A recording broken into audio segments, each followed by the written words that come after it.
DigitalKnowledgeBox.com.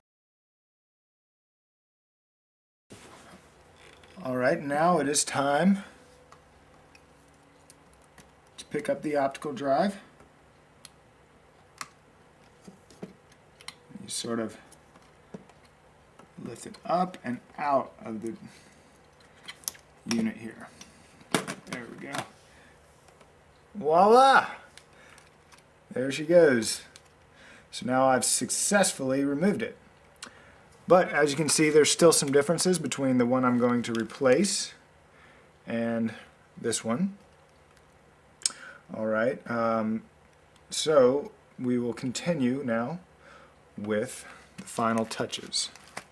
First of all, I need to use this this orange tape here. It has some valuable information that I will need. So begin by peeling up this little black piece of tape that's on here so that we can disconnect that.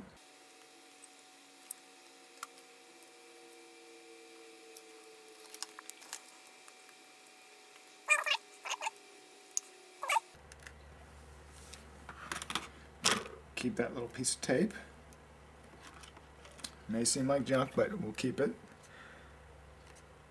Then we can pop off, or disconnect rather, this orange cable from the optical drive. There we go. So that comes right out. Alright, for the next step we need to get this bracket off. And so it's just kind of stuck on there with a little adhesive. So it is a very thin metal, so you got to be very careful and just kind of slowly work your way through it because you can easily bend this and you really don't want to bend it.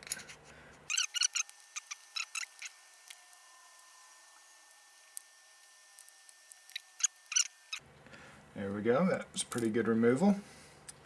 Nice and cleaned off there. For a complete list of all the tools and a link to where you can actually pick up a replacement DVD drive for your MacBook, please visit digitalknowledgebox.com/Mac DVD replace. There you'll be able to find the complete video download as well as a helpful ebook, 50 Easy Steps to Replacing the MacBook Optical Drive. So again, that's digitalknowledgebox.com/Mac DVD replace.